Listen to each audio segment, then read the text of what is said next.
The year is 1967. Deep in the steaming jungles of South Vietnam, a battalion of Australian soldiers moves silently through the tangled undergrowth. Every step is heavy, every breath filled with the weight of danger.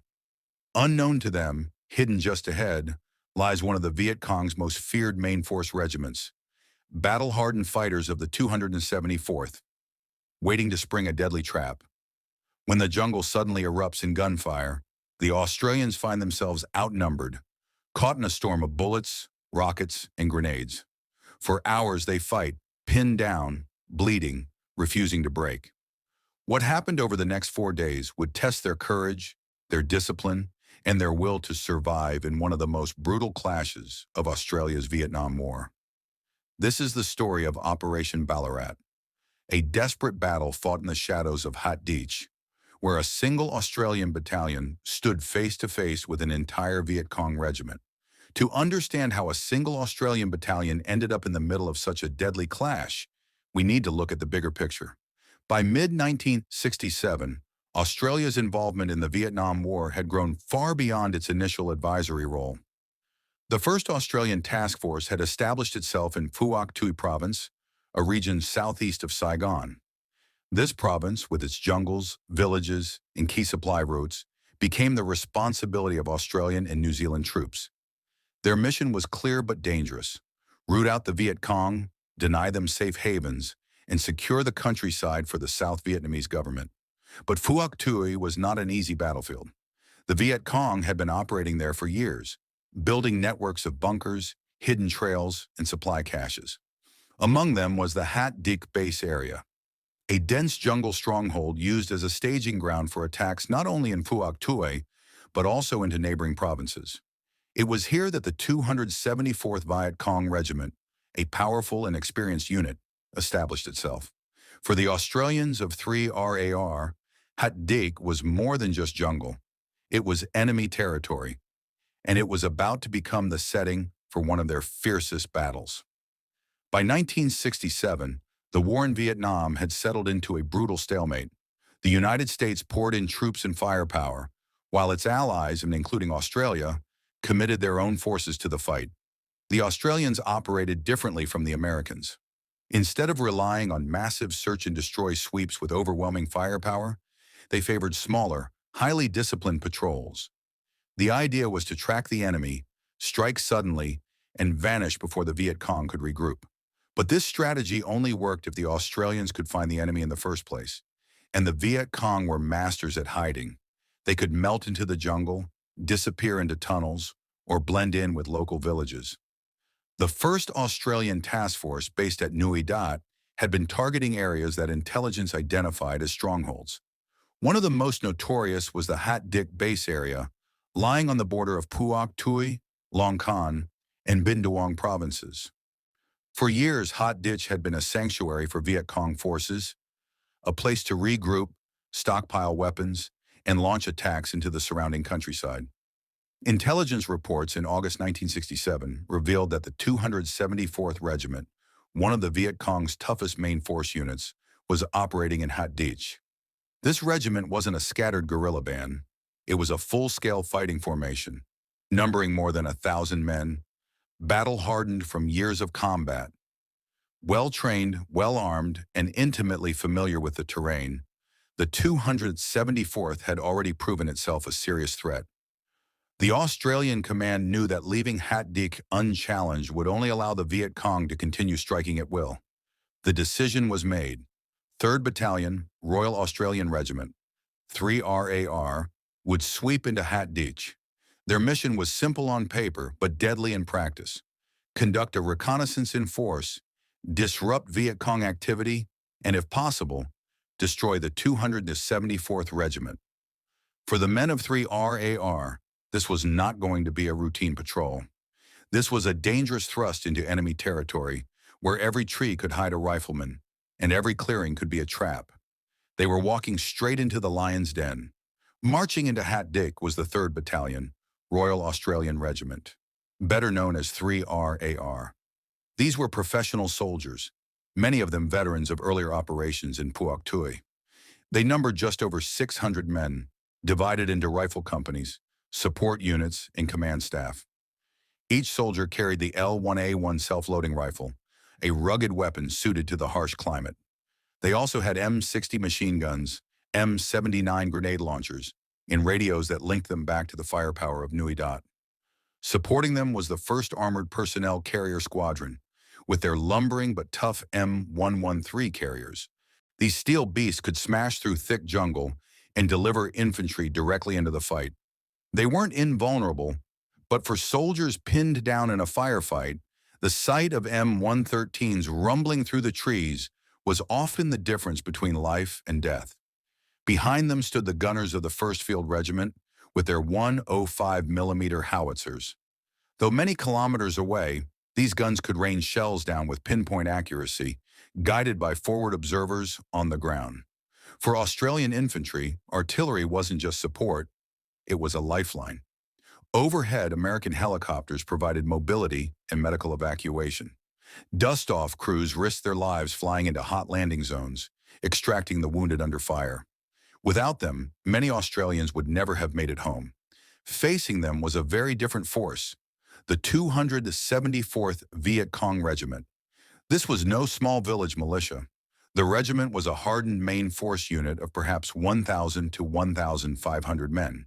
They carried AK-47 rifles, RPG-2 rocket launchers, RPD machine guns, and even mortars. They knew the terrain intimately, had dug-in bunker systems, and used the jungle as both shield and weapon. The comparison was stark. The Australians had discipline, training, and artillery. The Viet Cong had numbers, experience, and the element of surprise. On paper, it looked like a mismatch. But in the jungles of Hat Dich, the advantage could shift in an instant. The stage was set. One battalion of Australians would soon clash with one of the most dangerous regiments in South Vietnam. In a fight neither side had planned, but both were determined to win. The Hat Dich base area was unlike anything most Australians had ever seen. It was a vast stretch of thick, almost impenetrable jungle, towering trees, tangled vines, bamboo thickets so dense they blocked out the sun. The air was hot and heavy, clinging to the skin, every breath filled with the damp smell of rotting vegetation. For soldiers burdened with gear, rifles, and ammunition, every step was an effort. Leeches clung to boots and legs. Mosquitoes swarmed in clouds. The constant buzz of insects and distant cries of birds filled the silence. But beneath it all lurked a tension that never went away. The men knew they were deep inside enemy territory. They just didn't know exactly where the enemy was. The 3rd Battalion, Royal Australian Regiment, moved carefully, company by company, using well-practiced patrol formations. Scouts walked point, eyes scanning for tripwires, ambush positions, or sudden movement in the undergrowth. Every snapped twig, every rustle of leaves could mean trouble. But the Australians weren't the only ones moving. Hidden in the same jungle, the 274th Viet Cong Regiment was watching. Their fighters knew every trail, every stream, every patch of cover. They had dug bunkers, built hidden camps, and prepared ambush sites. To them, the Australians were intruders, and they would strike when the moment was right. For hours, the Australians pushed deeper, following intelligence reports of Viet Cong activity. Tension mounted with every kilometer. The jungle seemed too quiet, too still. It was the kind of silence that soldiers came to dread. And then, on the 24th of August, 1967, the silence shattered. The men of the 3rd RAR had been moving cautiously through the Hat Dich jungle when it happened. Without warning, the silence exploded. A crack of automatic fire ripped through the undergrowth, followed by the deep thud of rocket-propelled grenades. Branches shattered, leaves rained down, and the Australians were suddenly under attack from multiple directions. The 274th Viet Cong Regiment had been waiting.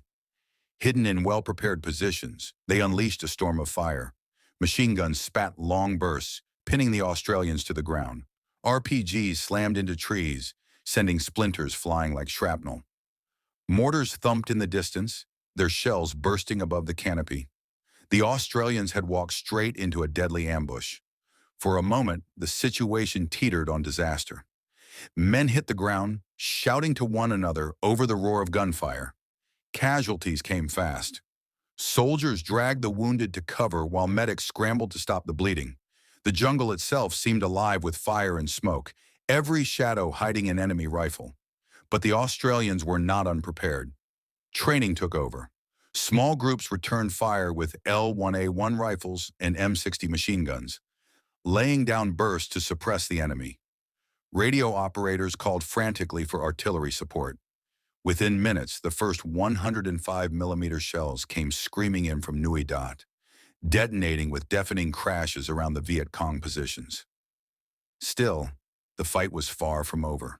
The Viet Cong pressed hard, determined to overwhelm the Australians before they could regroup. Wave after wave of gunfire tore through the trees.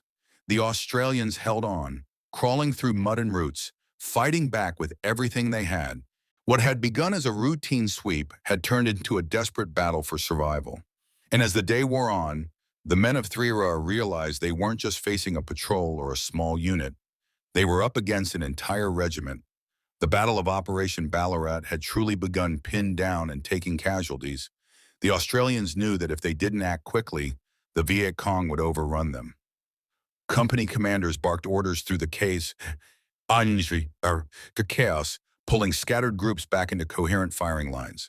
The jungle echoed with the crack of rifles and the steady hammering of M60 machine guns as the Australians fought to carve out breathing space.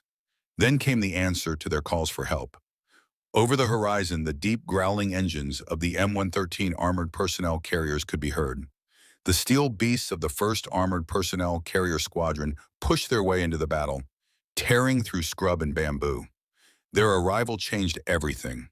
From the hatches, Australian machine gunners unleashed streams of fire, cutting through the Viet Cong positions. Where moments earlier the Australians had been close to collapse, now they had mobile cover and heavy weapons on their side. Meanwhile, the artillery from Nui Dat continued to pound the enemy. Forward observers, often working dangerously close to the firefight, adjusted fire missions with deadly precision. Shell after shell screamed into the jungle, tearing apart bunkers and forcing the Viet Cong to break contact. The ground shook under the relentless barrage. The jungle ripped open in fire and smoke. Yet the Australians weren't just relying on machines and shells. Individual acts of bravery held the line. Small fire teams rushed through bullets to rescue the wounded. Platoon leaders rallied their men again and again, refusing to yield an inch of ground. One section might be pinned, but another would flank and return fire, keeping the enemy off balance. By late afternoon, the momentum had shifted. The Viet Cong were no longer pressing forward with confidence. Their ambush had drawn blood, but the Australians had not broken. With APCs pushing into their positions and artillery hammering from above, the 274th Regiment began to pull back deeper into the jungle.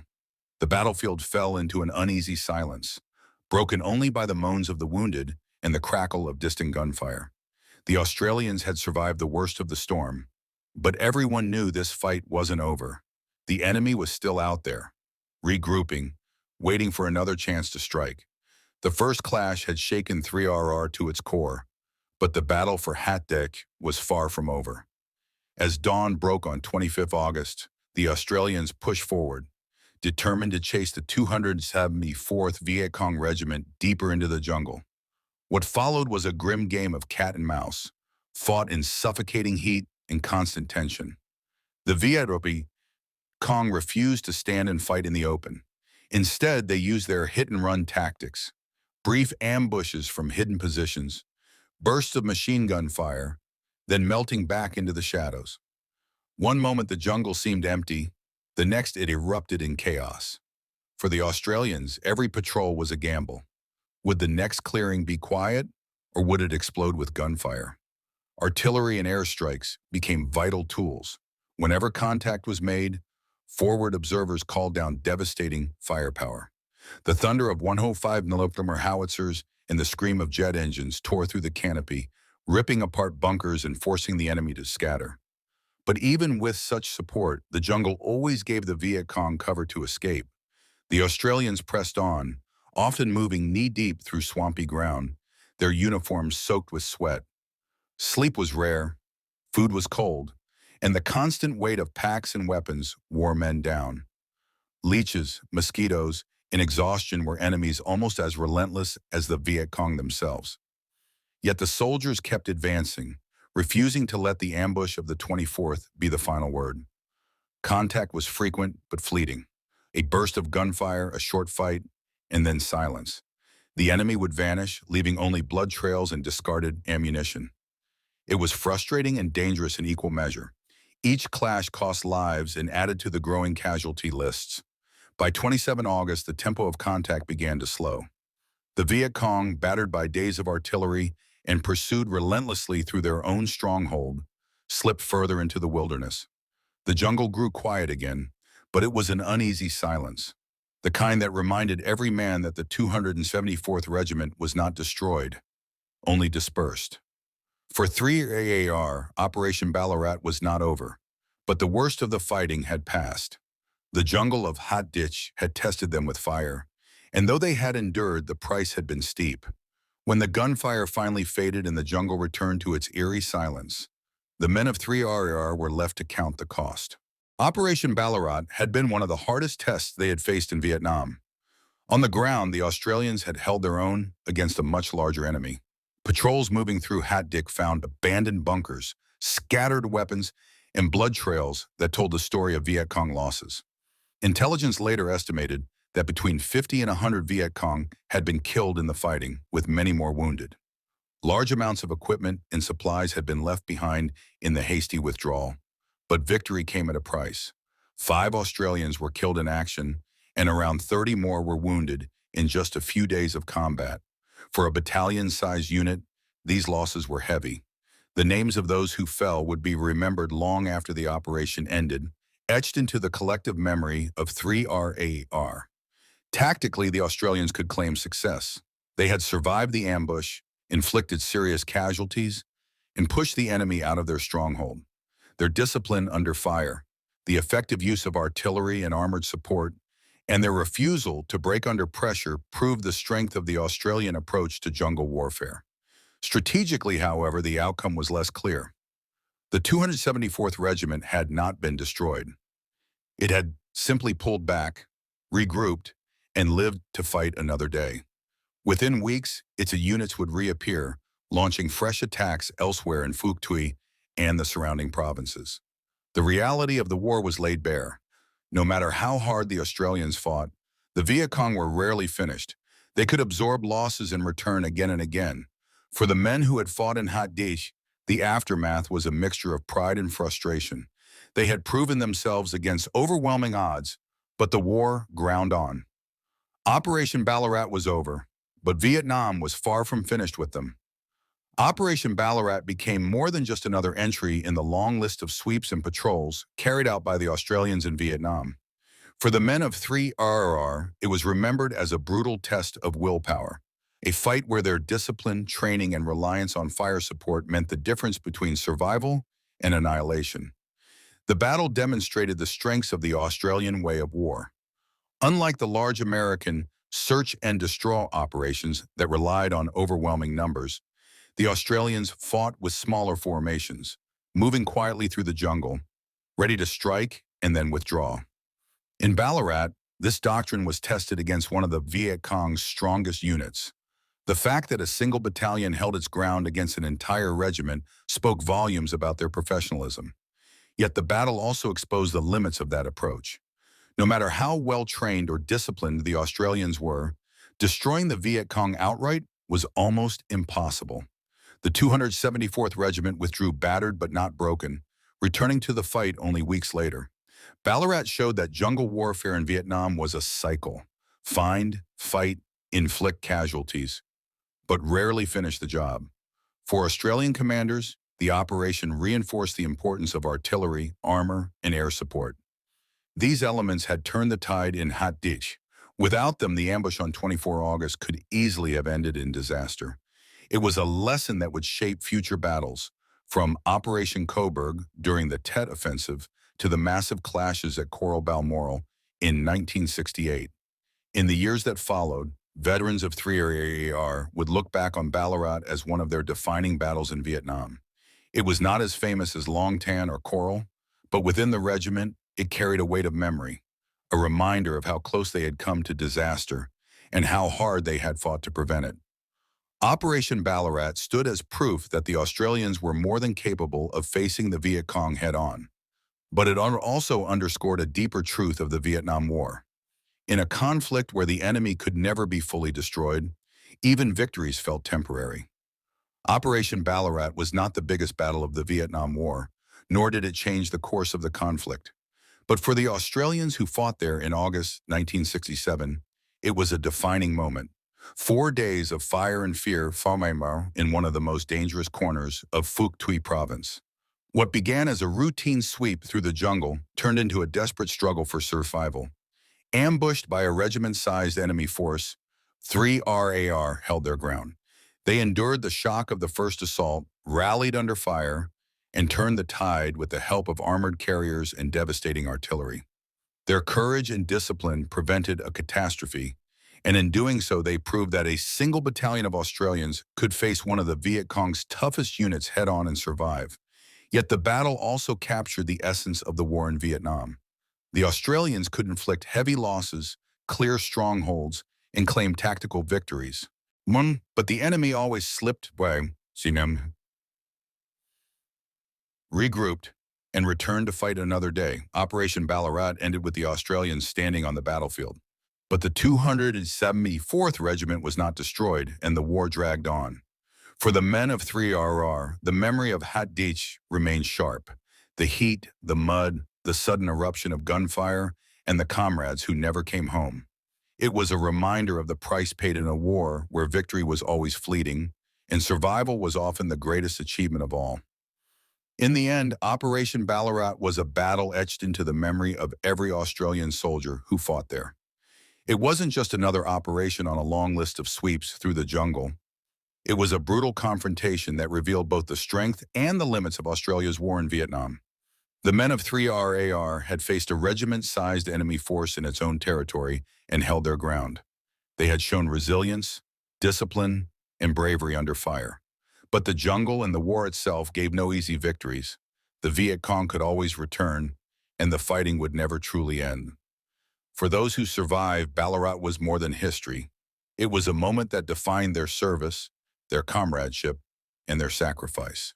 For those who fell, it was the final chapter of lives cut short in a distant land. Operation Ballarat reminds us that wars are not only measured by territory gained or enemy counted, but by the courage of ordinary soldiers caught in extraordinary circumstances. And in the steamy jungles of Hat Dich in August 1967, that courage was on full display.